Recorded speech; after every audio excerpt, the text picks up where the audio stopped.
Hello friends, welcome back to our channel. मैं आरती सत्यार्थी आप सभी लोगों का अपने यूट्यूब चैनल विशेष शिक्षा पर स्वागत करती हूँ। जैसे कि हमने लास्ट क्लास में एजुकेशन से रिलेटेड वीडियो अपलोड की थी, जो कि हमने 3 एजुकेशन को वहाँ पे डिस्कस किया था, जिसमें पहली एजुकेशन थी इनफॉर्मल एजुकेशन, फॉर्मल एजुकेशन और नॉन फॉर्मल एजुकेशन। तो आज हम यहाँ पे एक नई वीडियो स्टार्ट करेंगे, नया टॉपिक स्टार्ट करेंगे, जो कि किसके ऊपर है, फ़िलॉसफ़ी के ऊपर। ठीक है, तो देखते हैं कि पहले फ़िलॉसफ़ी होता क्या है। तो जैसे कि यहाँ जो होती है फ़िलॉसफ़ी, वो होती क्या है। तो फ़िलॉसफ़ी जो होती है वो अंग्रेजी जो शब्द है, अंग्रेजी जो लैंग्वेज है, मतलब इंग्लिश लैंग्वेज, उसकी जो फ़िलॉसफ़ी शब्द का रूपांतरण होता है वो क्या होता है, दर्शन होता है। ठीक है, दर्शन है उसका जो हिंदी में मीनिंग है फ़िलॉसफ़ी का, तो उसको क्या बोलते हैं, दर्शन बोलते हैं। और ये जो शब्द है, इसकी उत्पत्ति, इसका जो ओरिजिन जो है, जो मतलब इसका जो उत्पत्ति है वो किससे हुई थी। इसकी जो उत्पत्ति है वो ग्रीक भाषा के 2 शब्द होते हैं। कौन से, फिलोस और दूसरा कौन सा है, सोफिया। ठीक है, तो फिलोस जो है, फिलोस और सोफिया से मिलकर बना हुआ है ये। और जिसमें फिलोस का अर्थ होता है प्रेम, प्रेम मतलब लव, और दूसरा है अनुराग, जिसमें अनुराग मतलब अटैचमेंट भी बोल सकते हैं। और आप इसमें सोफिया का अर्थ जो होता है उसका मतलब क्या होता है, ज्ञान। ज्ञान को आप क्या बोल सकते हैं, इसको आप ज्ञान को नॉलेज भी बोल सकते हैं। इसका मतलब इसमें फ़िलॉसफ़ी का जो शाब्दिक अर्थ है, इसका मतलब इसमें ये हुआ कि फ़िलॉसफ़ी का जो मीनिंग है, जो एग्जैक्ट जो इसका अर्थ है वो क्या होता है कि ज्ञान के प्रति अनुराग, अथवा ज्ञान के प्रति क्या होता है, प्यार। तो उसको क्या बोलते हैं, ज्ञान के प्रति प्यार को बोलते हैं फ़िलॉसफ़ी।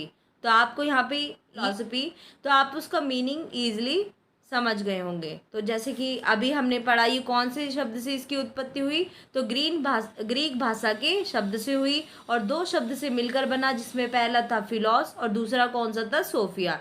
तो फिलोस का अर्थ हमने पढ़ा, उसका मतलब था प्रेम और अनुराग, और दूसरा जो सोफिया था, उसका मीनिंग क्या था, ज्ञान। ठीक है, तो इसका मीनिंग हमने एग्जैक्ट क्या निकाला, उसका मतलब ये हुआ कि ज्ञान के प्रति अनुराग या फिर ज्ञान के प्रति प्रेम। ठीक है, तो चलिए आगे देखते हैं। आगे इसमें दिया हुआ है कि विशिष्ट रूप से दर्शन का अर्थ होता है अमूर्त चिंतन करने के उस प्रयास से है। अमूर्त चिंतन किसे बोलते हैं, एब्स्ट्रैक्ट थिंकिंग को। ठीक है, जिसमें क्या होता है, जिसके द्वारा आत्मा जो है वो ईश्वर, प्रकृति और संपूर्ण जीवन का रहस्य उद्घाटन किया जा सकता है।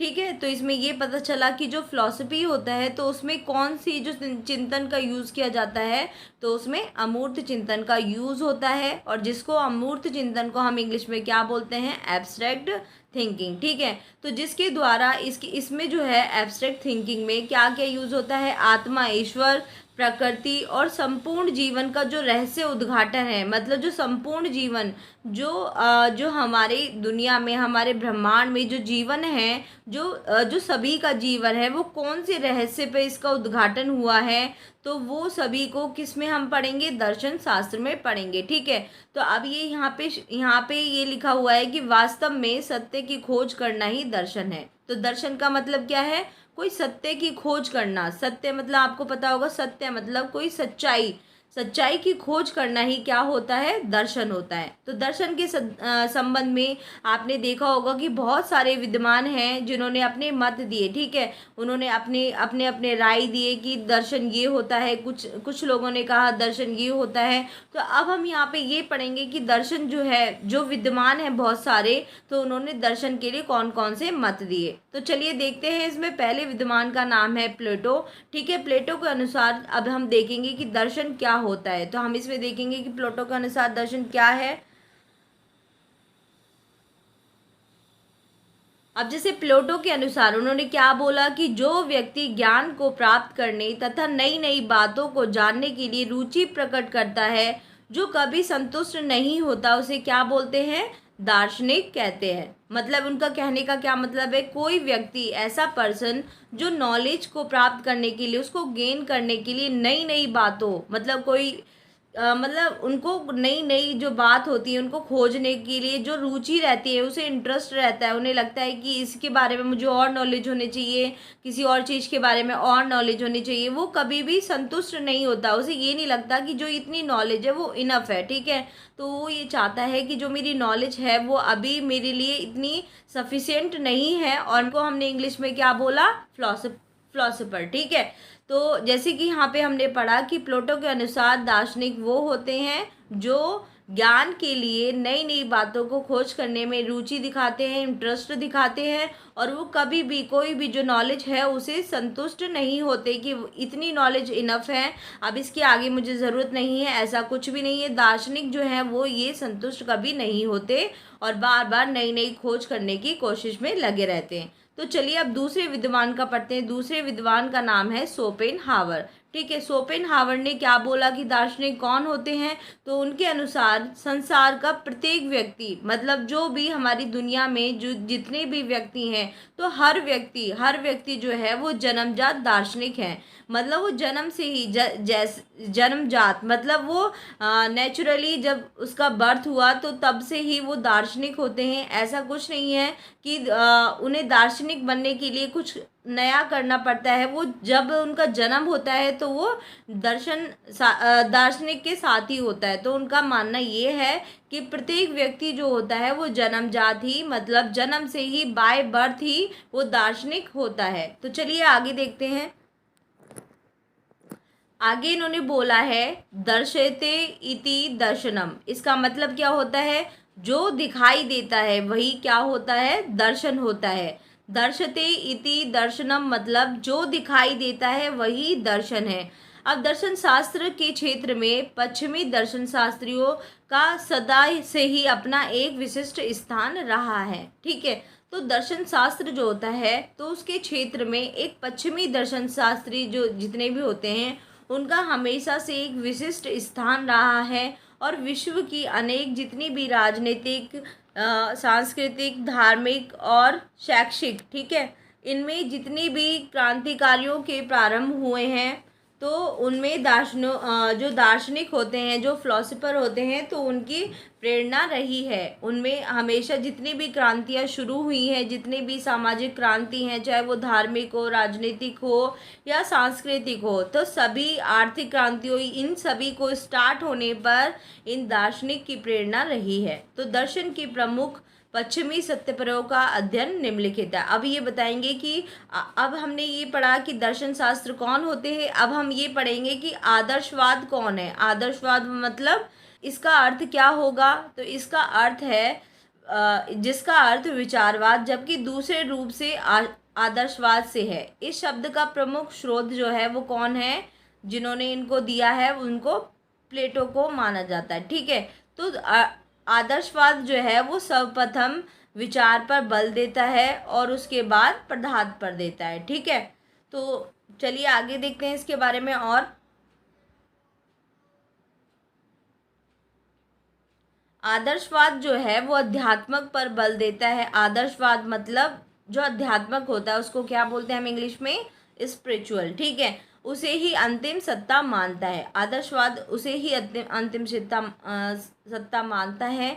आदर्शवाद जो होता है वो आध्यात्मिक सत्य, मूल्यों, जो सत्यम शिवम सुंदरम है, उसको संसार में सर्वोच्च स्थान प्रदान करता है। ठीक है, तो आदर्शवाद जो है वो आपने जो आध्यात्मिक सत्य हैं और मूल्य हैं, जिसमें आपने 3 शब्दों को सुना ही होगा, जिसका नाम है सत्यम, शिवम और सुंदरम। ठीक है, तो उसको संसार में उन्होंने कौन सा स्थान दिया, सर्वोच्च स्थान प्रदान किया है। ठीक है, और उन्हें क्या बोला गया है, उन्हें वो क्या मानते हैं, उन्हें वो शाश्वत मानते हैं या सर्वव्यापी मानते हैं। ठीक है, तो आगे देखते हैं। आगे बोला है उन्होंने कि उनकी मान्यता है कि ये मूल्य ही अंतिम लक्ष्य की पूर्ति में सहायता प्रदान करते हैं। ठीक है, तो वो ये मानते हैं कि जो अंतिम मूल्य है, तो अंतिम लक्ष्य की पूर्ति में कौन से मूल्य हैं, जो मैंने आपको 3 मूल्य बताए, सत्यम, शिवम, सुंदरम, तो वो ही अंतिम लक्ष्य की पूर्ति में सहायता प्रदान करते हैं। इनको जानना व्यक्ति का परम धर्म होता है। इनका मानना है कि इन 3 जो आध्यात्मिक सत्य और मूल्य हैं, सत्यम, शिवम, सुंदरम, उसको हर व्यक्ति को जानना उनका परम धर्म होता है। ठीक है, अब आगे देखते हैं। आगे हम देखेंगे इसमें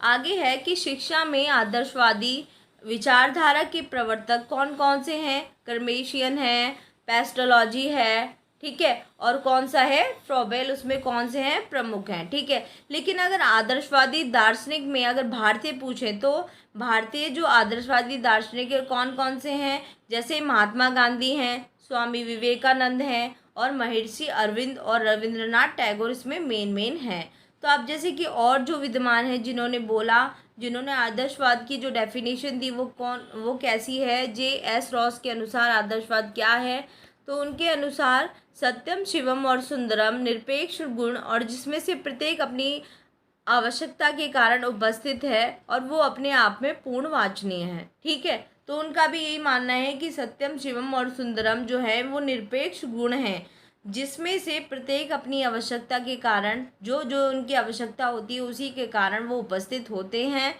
और वो अपने आप में पूर्ण वांछनीय है, मतलब वो उतना इनफ है और किसी की ज़रूरत है नहीं, ठीक है। तो अब हम यहाँ पे देखेंगे जो आदर्शवाद है, आइडियलिज्म है, उसके प्रमुख सिद्धांत कौन कौन से हैं।